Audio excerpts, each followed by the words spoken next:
ಇನ್ನು ಇದೇ ನವೆಂಬರ್ 28ಕ್ಕೆ ಉಡುಪಿಯ ಕೃಷ್ಣಮಠಕ್ಕೆ ಪ್ರಧಾನಿ ಮೋದಿ ಭೇಟಿ ಕೊಡ್ತಾರೆ. ಬೃಹತ್ ಗೀತೋತ್ಸವ ಕಾರ್ಯಕ್ರಮದಲ್ಲಿ ಅವರು ಭಾಗಿಯಾಗಲಿದ್ದಾರೆ ಅಂತ ಪುತ್ತಿಗೆ ಶ್ರೀ ಸುಗುಣೇಂದ್ರ ತೀರ್ಥ ಸ್ವಾಮೀಜಿಗಳು ಮಾಹಿತಿಯನ್ನ ಕೊಟ್ಟಿದ್ದಾರೆ. ಸುವರ್ಣ ತೀರ್ಥ ಮಂಟಪ ಹಾಗೂ ಕನಕನಕಿಂಡಿಯ ಸುವರ್ಣ ಕವಚವನ್ನ ಪ್ರಧಾನಿಯೇ ಉದ್ಘಾಟಿಸಲಿದ್ದಾರೆ. ಇನ್ನು ವಿಶಾಲ ಗದ್ದೆಯಲ್ಲಿ ನಡೆಯುವಂತ ಲಕ್ಷ ಕಂಠ ಗೀತ ಗಾಯನ ಕಾರ್ಯಕ್ರಮದಲ್ಲೂ ಕೂಡ ಮೋದಿ ಕೆಲವು ಶ್ಲೋಕಗಳನ್ನು ಪಠಣ ಮಾಡಲಿದ್ದಾರೆ ಅಂತೆಲ್ಲ ಹೇಳಿದ್ದಾರೆ. ಆಮೇಲೆ ಯುಪಿ ಸಿಎಂ ಯೋಗಿ ಆದಿತ್ಯನಾಥ್ ಕೂಡ ಭಾಗಿಯಾಗ್ತಾರೆ ಈ ಕಾರ್ಯಕ್ರಮದಲ್ಲಿ ಅಂತ ಶ್ರೀಗಳು ಹೇಳ್ತಿದ್ದಾರೆ.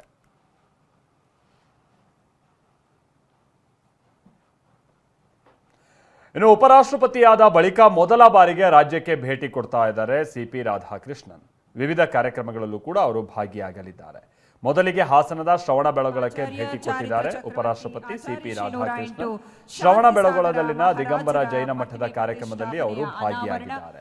ಕಾರ್ಯಕ್ರಮದಲ್ಲಿ ರಾಜ್ಯಪಾಲ ಥಾವರ್ ಚಂದ್ ಗೆಹ್ಲೋಟ್, ಕೇಂದ್ರ ಸಚಿವ ಎಚ್ ಡಿ ಕುಮಾರಸ್ವಾಮಿ, ಸಚಿವ ಕೃಷ್ಣ ಬೈರೇಗೌಡ, ಡಿ ಸುಧಾಕರ್, ಶಾಸಕ ಸಿಎನ್ ಬಾಲಕೃಷ್ಣ ಕೂಡ ಉಪಸ್ಥಿತರಿದ್ದಾರೆ. ರಾಜ್ಯಪಾಲರು ಶ್ರೀ ಥಾವರ್ ಚಂದ್ ಗೆಹ್ಲೋಟ್ ಸರ್ ಅವರು ಹಾಗೂ ವೇದಿಕೆಯ ಎಲ್ಲ ಗಣ್ಯಮಾನ್ಯ ಅತಿಥಿಗಳು ಅನಾವರಣವನ್ನಗೊಳಿಸಿ ಪ್ರತಿಮೆಗೆ ಪುಷ್ಪಾರ್ಚನೆಯನ್ನ ನೆರವೇರಿಸ್ತಾ ಇದ್ದಾರೆ.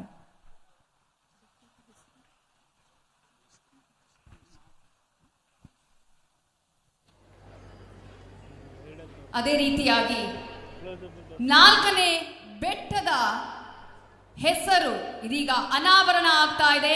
ನಿಮ್ಮೆಲ್ಲರ ಜೋರಾದ ಚಪ್ಪಾಳೆಯೊಂದಿಗೆ ಶ್ರವಣಬೆಳಗೊಳ ಕ್ಷೇತ್ರದ 4ನೇ ಬೆಟ್ಟ ಶಾಂತಿಗಿರಿ ಬೆಟ್ಟದ ಇದೀಗ ನಾಮಕರಣ ಅನಾವರಣ ಆಗ್ತಾ ಇದೆ.